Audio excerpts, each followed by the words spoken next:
하나님 말씀 함께 보겠습니다. 마가복음 5장 9에서 17절 말씀입니다.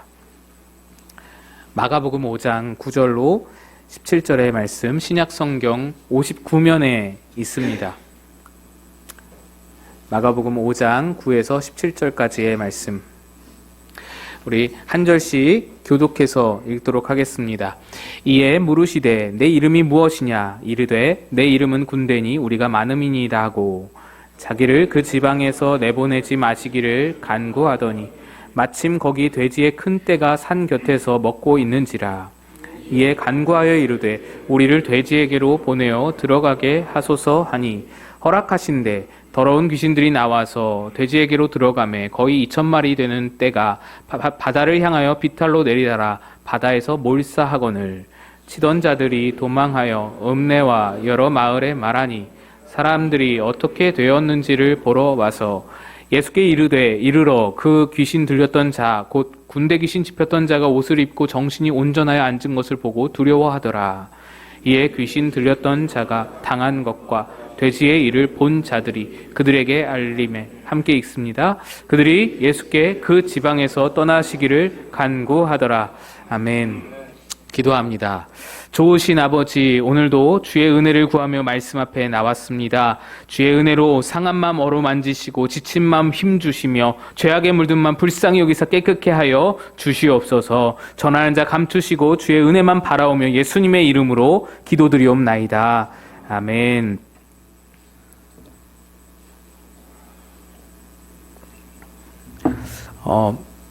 여러분은 귀신의 존재를 믿으십니까? 저희 집 아들들이 아직 어릴 때 저에게 귀신이 있냐고, 세상에 귀신이 있냐고 물어봤습니다. 근데 제가 장난기가 좀 발동이 되어서 아이들을 데리고 방으로 들어가서 불을 끄고 제 경험 이야기라면서 귀신 얘기를 해주었습니다. 제가 초등학교 3학년 때 저희 집이 이사를 가게 되었어요. 그 이사가 저에게 굉장히 뜻깊었는데 그 전에는 제 방이 따로 없다가, 그러니까 가족들이 다 같이 그렇게 잠을 자다가 이사를 가면서 처음으로 저만의 방이 생긴 것입니다. 부모님은 제 방에 뭐 책상도 놔주시고 침대도 놔주시고, 그래서 침대에서 누워서 눈을 뜨면 바로 보일 수 있게 시계도 벽에다가 걸어 주셨습니다. 그리고 이사한 첫날 밤, 이제 새로 생긴 그 방 또 침대에서 혼자 누워서 잠을 자는데 새벽에 어떻게 잠깐 눈이 떠졌어요. 근데 눈은 떠졌는데 몸이 움직이질 않은 거예요. 이 가위에 눌린 겁니다. 난생 처음으로 캄캄한 방에 처음으로 혼자 자는 날 혼자 누워 있는데 이 10살 인생 처음으로, 난생 처음으로 가위에 눌렸으니 얼마나 무서웠겠어요. 소리를 내보려고 막 애를 쓰는데 소리가 나지를 않았습니다. 그런데 갑자기 그때 벽에 달린 그 시계가 사람 얼굴로 이렇게 바뀌더니 그 벽에서 사람 형체가 이렇게 불룩 튀어나오면서 또 손이 이렇게 나오는데 손에는 기다란 칼이 들려져 있었습니다. 그리고는 그 칼을 저에게로 이렇게 향하여서는 그대로 저한테 이렇게 쓰러지는 거예요. 확 쓰러지는데 쓰러지는 동시에 제가 이제 확 깼습니다. 아침에 일어나서 부모님께 그 일을 이야기했더니 어머니께서 하시는 말씀이, 우리가 이사 오기 전에 살던 사람이 미신을 그렇게 열심히 섬기던 사람이라 집안 곳곳에 부적이 붙어 있었는데 아마도 그 남아있는 귀신이 너한테 그렇게 장난친 거 아니냐라고 말씀을 하셨고, 또 아버지는 그 벽을 붙들고 기도를 열심히 하시면서 그걸 두드리면서 기도를 해 주셨습니다. 그리고 실제로 그 후로는 그런 일이 일어나지 않았습니다. 저희 집 아이들은 요 이야기를 들으면서 아빠 진짜야 하면서 얼마나 그거를 흥미진진하게 들어줬는지 모릅니다. 물론 여러분은 별로 흥미진진하지 않은 것 같아서 좀 믿음이 역시 굳건하셔서 그런 것 같습니다. 저에게 보였던 형체가 진짜 귀신이야? 라고 물으신다면 저는 모르겠습니다. 어떤 분은 이 이야기를 했더니 그냥 피곤해서 일시적으로 나타난 정신적인 현상이었을 것이다 라고 말하기도 합니다. 그럴 수 있다라고 생각합니다. 그게 귀신이냐 아니냐, 그 시계가 얼굴로 변한 게 진짜냐 아니냐, 이거는 중요하지가 않습니다, 사실. 근데 저에게 만약에 여러분이 진짜 귀신이 있어요 라고 진지하게 물어보신다면 제 대답은 네입니다. 물론 처녀 귀신, 물귀신, 뭐 그런 죽은 사람이 죽어가지고 영혼이 떠다니는 그런 귀신, 그런 걸 말하지는 않습니다. 그런 귀신은 없다고 분명하게 말씀드릴 수 있습니다. 그런데 항상 우리가 어떤 현상적으로 볼 수 있는 것은 아니더라도 영적 실체로서 귀신, 영적 어떤 존재로서의 귀신, 사탄의 수하로서의, 사탄의 세력으로서의 귀신은 분명히 존재하는 것입니다. 오늘 본문 마가복음 5장에도 귀신 들린 사람이 등장합니다. 마가복음은 예수님의 행적을 드러내면서 동시에 그가 어떤 분이신지를 그 사건마다 함께 드러내 보여줍니다. 2장에서 중풍병자를 고치실 때에는 그냥 중풍병자 일어나서 침상 가지고 가라 라고 명령만 하시지 않고 그 전에 너의 죄가 사함을 받았느니라 라고 죄사함을 선포하십니다. 이게 뭐냐? 예수님에게 죄사함의 권세가 있으시다라는 것을 드러내는 것입니다. 또 3장에서는 안식일 회당에서 손 마른 자를 고치시면서 예수님이 안식일의 주인 되심을 드러내 보였습니다. 또 4장은 이 오늘 본문이 있기 전에 호수를 건너오시면서 생긴 일인데 그 호수에서 풍랑이 일어서 예수님은 고물에서 주무시고 계실 때 풍랑이 일면서 그 예수님이 일어나셔서 바람과 바다를 잔잔하라 라고 명령하셔서 한마디로 꾸짖어 잠잠케 하신 그 일 속에서 예수님의 우주의 주권자 되심을, 창조주 되심을 보여주었습니다. 그리고 그 다음 오늘 5장에서 영적인 세계마저도, 귀신들마저도 다스리시는 예수님이심을 드러내 보여주고 있습니다. 오늘 본문은 예수님이 배를 타고 갈릴리 호수를 지나서 거라사 지방에 도착하시면서 막바로 시작이 됩니다. 이 거라사 지방은 이방인들의 땅입니다. 예수님은 이 마을에서 딱 한 가지 사역만 행하시고 곧장 다시 원래 있던 곳 가버나움으로 돌아가십니다. 그러니까 오늘 읽으신 이 본문, 이 사건이 예수님이 호수를 건너오신, 그 풍랑 있는 호수를 일부러 건너오신 유일한 목적이고 의도적으로, 예수님이 의도적으로 이 사람을 찾아오셨다라고 할 수 있는 것입니다. 그러니까 여기에는 의미가 담겨 있고 예수님이 우리에게 보이고자 하는 어떤 가치와 메시지가 담겨 있는 것입니다. 그런데 이 귀신 들린 자의 상태가 보통이 아니었습니다. 분명 그는 귀신 들린 사람이었는데 귀신 그 자체가 아닌데 귀신처럼 무섭고 흉측하게 한 그런 모습으로 다니고 있었습니다. 일단 옷을 다 벗어 제끼고요. 그의 거처 자체가 무덤 사이였습니다. 그러니까 그의 몸에 늘 시신 썩는 냄새가 늘 배어 있었고 더러웠을 뿐만 아니라 수시로 돌을 들어서 자기 몸을 자해해가지고 몸 여기저기에 막 성한 곳이 없이 피투성이가 되어서 막 딱지에 피에 막 그렇게 막 피투성이인 채로 지냈을 것입니다. 게다가 한 곳에만 가만히 얌전히 있는 것이 아니고 산으로 들로 광야로 여기저기 다니면서 소리도 빽빽 질러대는 그런 아주 행태를 보이니까 마을 사람들이 도저히 너무 무섭기도 하고 어디 거리를 다닐 수도 없고 너무 시끄럽기도 해서 살 수가 없어서 이 사람을 막 쇠사슬로 묶어놓기도 했습니다. 그런데 어찌나 힘이 센지 쇠사슬을 맨손으로 끊어버리고 또다시 막 돌아다니는 겁니다. 예수님께서 배를 타고 해변에 도착하시자마자 그 귀신 들린 사람이 멀리서 예수를 보고 달려왔습니다. 달려와서는 절을 했죠. 성경이 그렇게 말합니다. 그러자 예수님이 다짜고짜 나오라 라고 명령하셨습니다. 이에 귀신은 당신이 나와 무슨 상관이 있냐고, 나를 괴롭히지 말아달라고 말합니다. 귀신이 예수님께 부탁을 하는 겁니다. 그랬더니 예수님은 마치 그 귀신과 뭔가 협상하는 듯이 그 부탁을 들어주시려는 듯이 대화를 이어가십니다. 꾸질하지 않으시고 대화를 이어가십니다. 내 이름이 무엇이냐라고 물으시죠. 그랬더니 군대니이다. 우리가 많기 때문입니다. 라고 대답합니다. 여기서 군대는 원어로 레기온이라는 단어인데 로마 군대의 군단을 의미합니다. 그래서 그 뭐 6,000명, 2,000명 뭐 그렇게 말을 하는데 아무튼 그 정도로 많다. 많은 귀신이 지금 이 사람 안에 역사하고 있다라는 것을 보여줍니다. 그런데 이 뒤로 우리로서는 도저히 이해할 수 없는 이야기들이, 도저히 이해할 수 없는 대화가 예수님과 귀신 사이에 오가게 됩니다.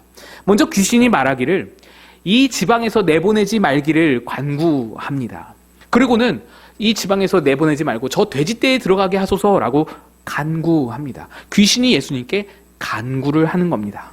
여기서 이 지방에서 내보내지 말아달라는 그 귀신의 간구는 병행 본문인 똑같은 이야기를 쓴 누가복음 8장에서는 무적행으로 보내지 말아달라라고 표현되어 있습니다. 무적행이라 함은 한자어로 없을 무에 이 바닥이 없는 구덩이, 바닥이 없는 끝없이 떨어지는 그런 구덩이라는 뜻입니다. 요한계시록에서는 이 무적행을 악한 영들을 가두는 감옥으로 표현하고 있습니다. 귀신은 그러니까 나를 감옥에 보내지 말라고, 나를 무정에게 보내지 말라달라고, 내가 이곳에서, 이 땅에서 사람들과 함께 계속해서 활동할 수 있도록 해달라고 지금 예수님께 간구를 하고 있는 것입니다. 그 말은 사실 예수님에게 그를 무정에게 보낼 수 있는 권한과 능력이 있다라는 말이죠. 귀신이 그걸 알고 있고 예수님도 그 능력이 있다라는 것입니다. 그런데 예수님은 그렇게 하지를 않으십니다. 그를 무정에게 보내지 않으십니다. 그의 간구를 들으셔서 마치 귀신과 무슨 협상을 하듯이, 귀신과 무슨 타협을 하듯이 귀신의 간구를 들으시고 그를 무적행에 보내지도 않으시고 그를 돼지떼에 들어가도록 허락하신다라는 말입니다. 여러분, 이 장면이 이해가 되시나요?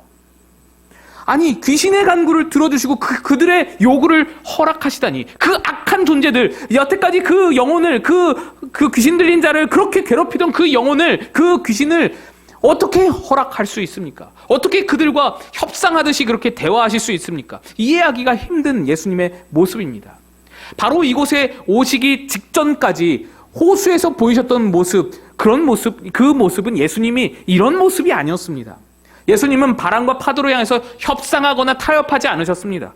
예수님은 어떤 힘을 빌려서 기적을 행하거나 또는 어떤 주문을 외우거나 바람과 파도를 막 달래시거나 그러지 않았습니다. 그저 한마디, 잠잠하라, 한마디로 모든 것을 잠재우셨던 예수님이십니다. 우주를 통치하시는 만물의 주권자, 그 창조주의 권한과 권위를 예수님이 드러내 보이신 겁니다. 그런데 예수님은 인간의 입장에서 볼 때 바람과 파도보다 훨씬 더 악랄하고 훨씬 더 우리에게 고통을 많이 주고 있는 그 귀신의 존재에게는 그 간구를 들으시고 돼지 2,000마리를 호수로 미친 듯이 달려들어 죽게 하도록 내버려 두신단 말입니다. 이해가 안 되는 거예요. 돼지가 죽을 때에 이 귀신들이 함께 같이 죽기라도 했다라면 그러면 이해가 됩니다. 이 귀신들을 죽이기 위해서 예수님이 뭔가 큰 그림을 그리시고 이렇게 행하셨구나, 돼지들에게 들어가게 하신 거구나 라고 생각해 볼 수 있지만, 하지만 귀신은 영적 존재라서 죽지를 않습니다. 그러니까 무적행에 가두는 거예요. 죽을 수가 없어서. 그래서 돼지가 죽더라도 귀신은 계속해서 활동할 수 있는 것입니다. 그럼 예수님이 왜 그러신 건가? 게다가 이 돼지 2,000마리는요, 주인이 없는 그런 야생돼지가 아니었습니다. 어떤 사람은 100마리, 어떤 사람은 200마리, 또 어떤 사람은 수십 마리의 그 돼지를 소유하고 있는데, 이 사람들이 다 돼지를 한데 모아서 공동으로 돼지치는 자에게 맡겼던 것입니다. 그러니까 이 돼지들은 한두 명의 소유도 아니고요, 마을 전체의 소유입니다. 한마디로 예수님이 귀신의 간구를 들으셔서 몰사하도록 허락하신 그 돼지 2,000마리는 이 마을 전체의 생계이자 이 마을 전체의 꿈과 희망일 수 있다라는 것입니다. 이 부분이 바로 우리가 이해가 안 되는 부분이죠. 우리에게 부당하게 느껴지고 억울하게 느껴지는 겁니다. 왜냐하면 이 마을 사람들이 당한 이 일이 우리의 일이 될 수도 있기 때문입니다. 귀신의 요구를 허락하신 예수님의 그 모든 말씀이, 모든 그 행동이, 그 타협하는 듯이 보이는 것들이 우리의 일이 될 수도 있기 때문입니다. 우리의 의무는 예수님은 어째서 귀신의 간청을 들으시고 사람들의 소유와 사람들의 재산은 신경을 쓰지 않으시냐라는 말입니다. 어째서 귀신들이 인간들을 괴롭히도록 허락하시느냐 말입니다. 이는 사람들을 귀신에게 맘대로 하도록 그냥 내어주심 아닙니까? 그럼 보호가 아니라고 느껴지는 거예요. 그건 지키심이 아니라고 느껴지는 겁니다. 우리를 사랑하신다고, 우리를 사랑하는 자녀라고 그렇게 말씀하시는 분이 어째서 악마가 그 자녀들을 괴롭히도록 허용하시는가라는 말이죠. 우리를 사랑한다면서 귀신들을 몽땅 잡아다가 무적행에 다 가둬버리지 않으시고, 안 그래도 힘든 세상, 사탄과 귀신들의 괴롭힘 때문에 더 힘든데 시험에서 그들의 그 악마의 시험에서 오는 갑작스러운 어떤 사건들, 갑작스러운 어떤 재해들, 갑작스러운 이해하지 못할 고난과 까닭없이 닥치는 고통으로부터 우리를 좀 편안하게 놓아주셔서 귀신들을 좀 잡아가두고 우리는 좀 편안게, 조금이라도 편안게 좀 해주시지 왜 안 그러시냐라는 말이죠. 이것이 오늘 본문에서 이해가 어려운 부분입니다. 왜 돼지떼에 들어가도록 허락하셨는가? 두 가지 질문이 있는데요. 정리해보면 예수님은 왜 귀신을 무적행에 가두지 않으시는가? 그리고 왜 예수님은 귀신이 우리를 괴롭히도록 허락하시는가? 먼저 귀신을 무적행에 가두지 않으시는 이유입니다. 오늘 본문과 또 다른 병행 본문인 마태복음 8장을 보시면 이 군대 귀신들이 예수님께 이런 말을 합니다. 아직 때가 이르지 않았는데 우리를 왜 괴롭게 하십니까? 그러니까 누가복음 8장에서 무적행에 보내지 않기를 바랐던 그 귀신들이 했던 말이 또 아직 때가 이르지 않았지 않습니까? 라는 말이었다는 것입니다. 그러니까 귀신들을 무적행에 보내는 데에는, 무적행에 가두시는 데에는 하나님이 작정하신 때가 따로 있다라는 것이죠.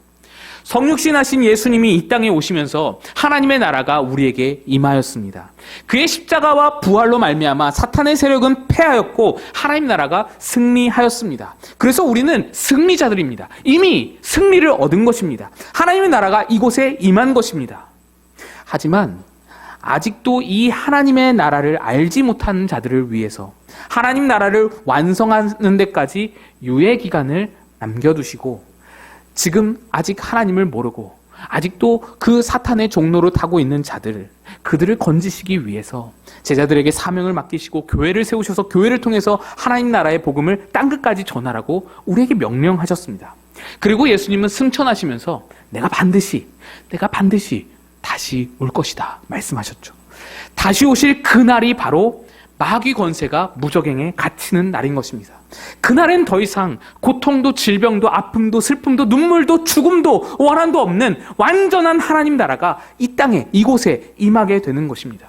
그러니까 저와 여러분이 지금 살고 있는 이 세상, 우리의 삶, 우리의 현실은 예수님의 초림으로 하나님 나라가 이미 우리 마음에 임했지만, 그래서 우리가 하나님 나라를 누릴 수 있지만 여전히 하나님 나라가 온 세상 가운데 완전히 임하기를 간절히 기다리고 있는, 이미 임했지만 아직 임하지 않은 그 하나님 나라의 긴장 가운데 우리가 놓여 있다라는 것입니다.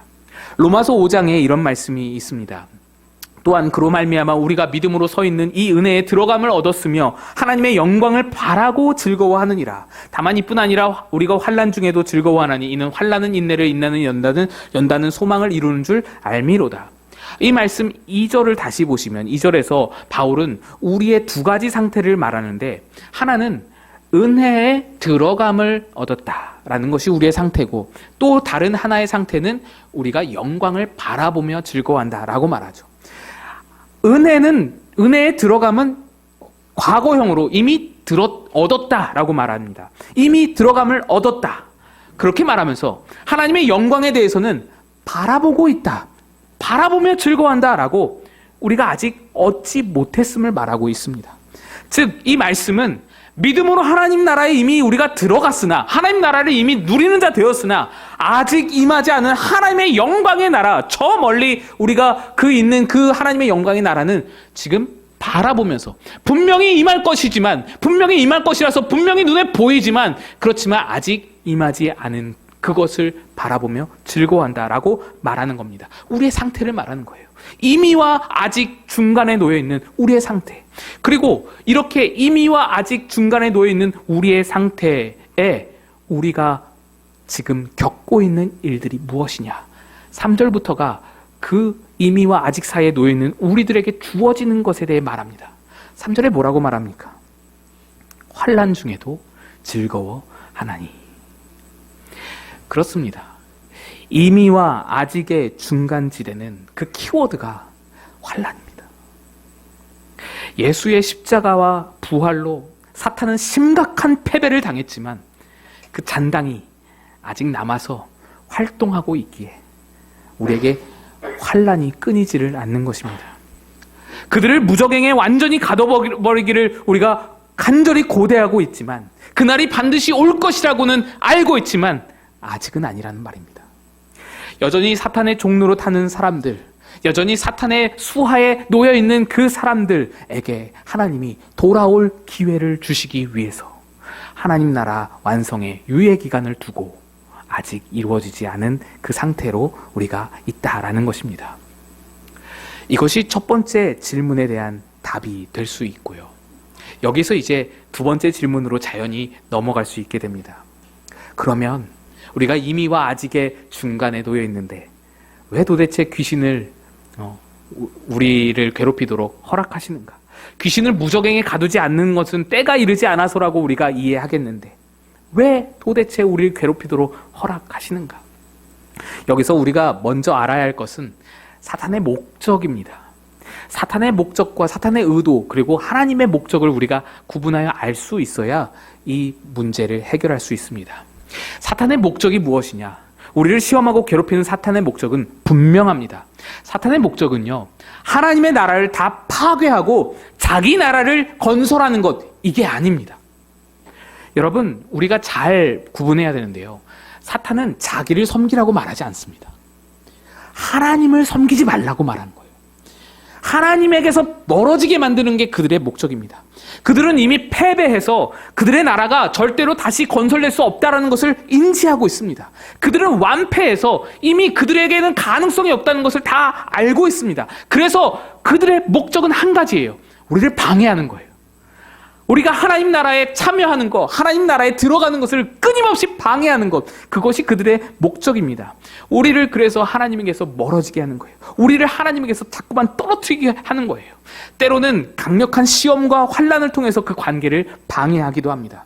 그런데 마냥 막 때려 부수고 마냥 빼앗기만 하는 것이 아니에요. 때로는 어떤 때는 막 많은 것을 주어서, 많은 것을 그냥 허락하고 많은 것을 누리게 해서 등 따숩고 배부르게 하여서 그래서는 게을러지고 나태해지게 하는 경우도 있죠. 또 이런 경우도 있습니다. 사탄의 세력들이 굉장히 지능적이거든요. 그래서 뭔가를 빼앗기 전에 우리에게 선제적으로 하는 일들이 있기도 합니다. 그들은 우리에게 아주 신앙적으로 접근합니다. 하나님의 말씀으로 접근합니다. 여러분, 사탄이 하나님의 말씀을 인용하기도 한다는 것을 우리가 기억할 수 있어야 합니다. 예수님을 시험할 때도 하나님 말씀을 인용했거든요. 그래서 뭐라고 하느냐? 하나님이 너를 보호하실 거야. 하나님이 너를 절대적으로 보호하실 거야. 너의 재물과 너의 육체를 절대로 손해가 없고 안전하게 지키실 거야. 하나님이 지키시는 한 너의 삶에는 절대로 어떠한 나쁜 일도 일어나지 않을 거야. 한평생, 너의 일평생 동안에 절대로 어떤 흉흉한 일도 너에게는 있지 않을 거야 라고 속삭입니다. 근데 그 중에서도 주일 성수 잘하고 헌금 생활 잘하면 그러면 더더욱 환난과 고통과 고난에서 먼 그런 삶을 살게 될 거야. 정말로 화려하고 정말로 형통하고 안락한 그런 삶만 너에게 펼쳐질 거야 라고 우리에게 속삭인다는 말입니다. 그게 복이라고 얘기하고 그게 형통이라고, 그걸 확신하고 그걸 붙들고 살도록 우리를 현혹합니다. 그래놓고 뭘 하는지 아세요?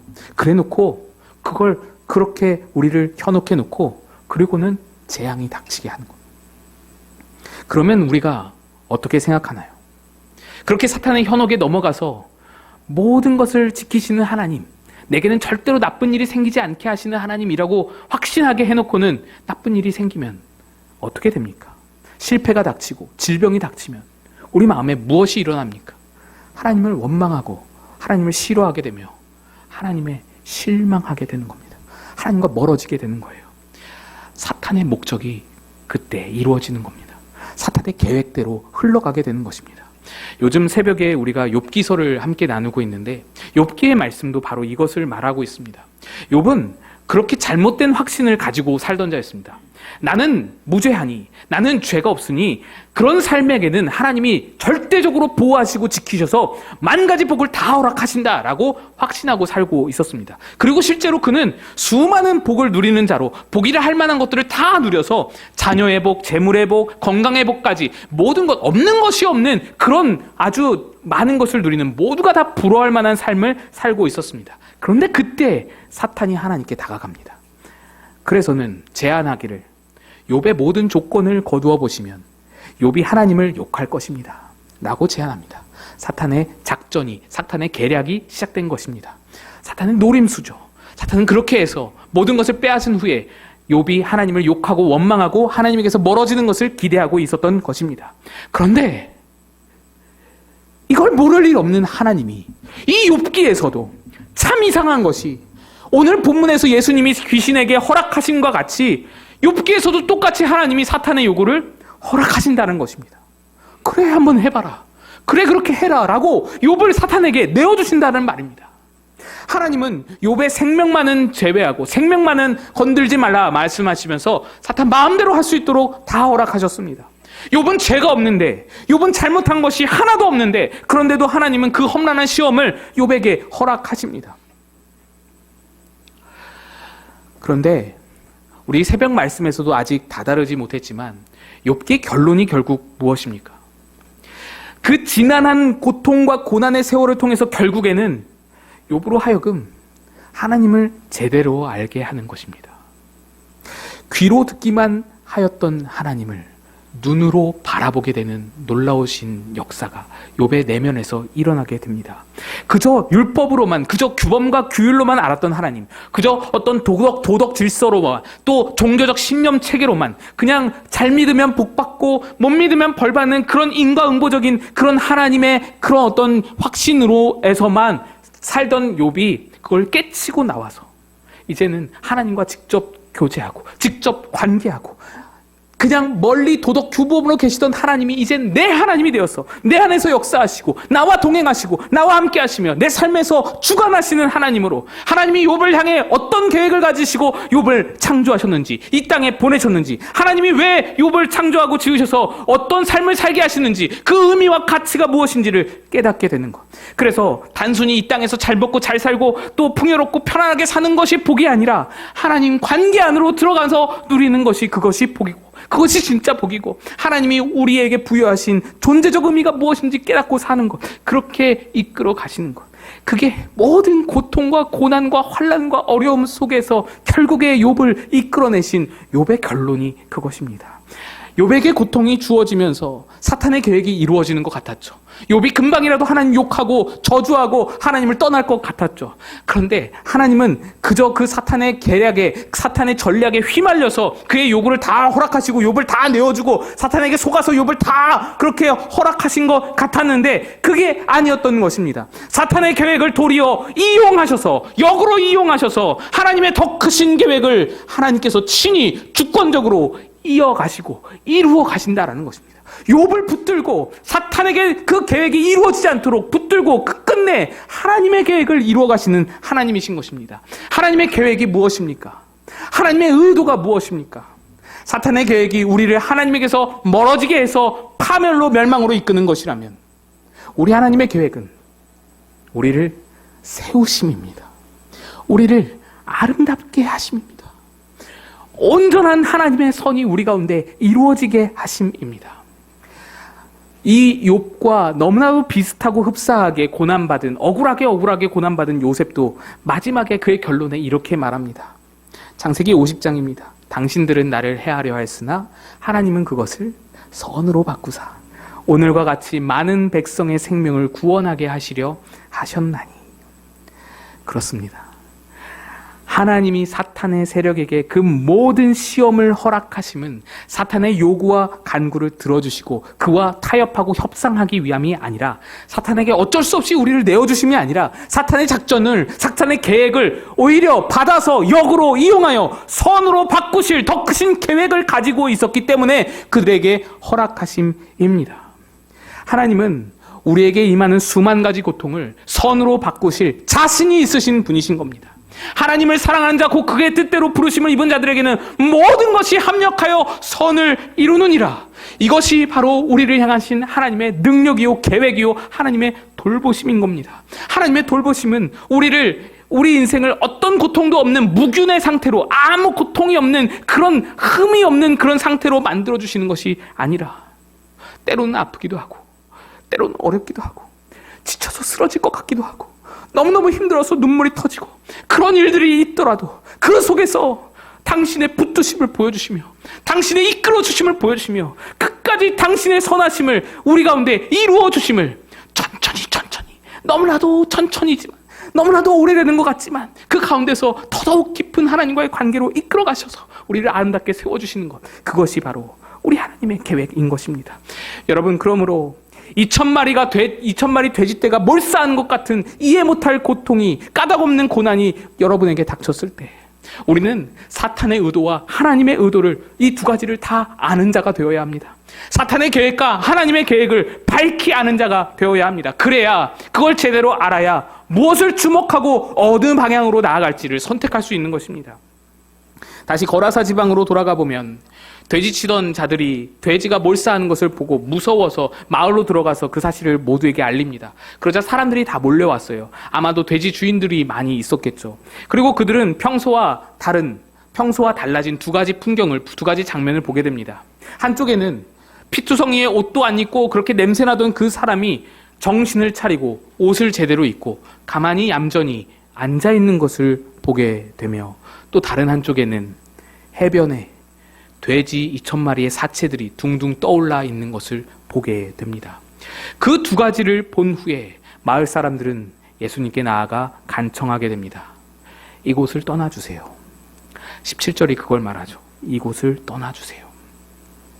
당장의 돼지를 잃었다는 상실감과 앞으로 또 무슨 일이 일어날지 모른다는 어떤 두려움 때문에 이 놀라운 일을 일으키신, 영혼을 구원해내신 예수님을 제대로 보지 못하는 겁니다.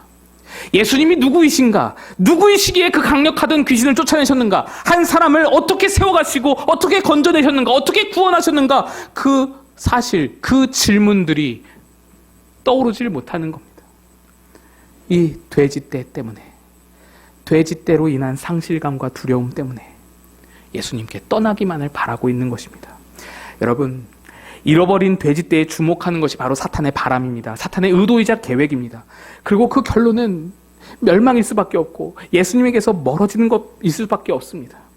마을 사람들은 사탄의 의도대로 그것을 주목하고, 그 돼지떼를 주목하고 예수님에게서 멀어지게 되었습니다. 그러나 욥과 요셉과 같은 사람들은, 믿음의 사람들은 고통과 고난 속에 몸부림치면서 비명을 지르고 악을 쓰면서 하나님을 때로는 원망하고 불평하고, 그렇다 하더라도 그래도 자기의 당하는 고통 그 자체를 주목하기보다 이 일을 왜 허락하시는지, 이 일을 허락하신 하나님은 도대체 어떤 분이신지, 하나님이 나한테 어떤 의도를 가지고 계시는 건가, 나를 향해 어떤 뜻을 가지고 이 일을 허락하시는가, 여기에 주목했습니다.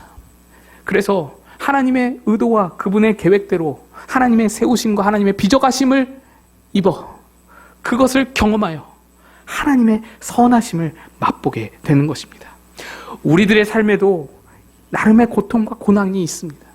여러분의 삶에도 힘듦과 어려움과 눈물과 슬픔이 다 있습니다. 그 고통 속에서 여러분은 무엇을 주목하시겠습니까? 돼지떼입니까?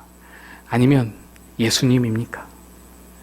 우리를 죄의 귀신에서 건져내어 피투성이에서 멀쩡히 옷을 입고 살아갈 수 있도록 허락하신 그 예수님을 바라볼 때에 놀라운 하나님의 선하심이 여러분에게 임하게 됨을 경험하는 여러분 다 되시기를 주님의 이름으로 축복드립니다.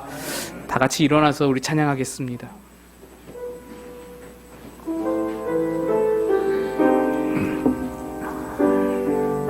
모든 것 아시는 주님, 모든 것 아시는 주님, 내 삶에 펼쳐진 계절도 임마누엘 함께 늘 동행하시니 내 모든 순간 돌보아 주시네. 모든 것 창조하신 주님, 파도를 잠잠케 하신 주, 실수가 없으신 신실한 하나님, 내 모든 순간 풍성케 하시네. 찬양해 온 우주 만물 다스리는 완전한 하나님, 내 선하신 목자 찬양해.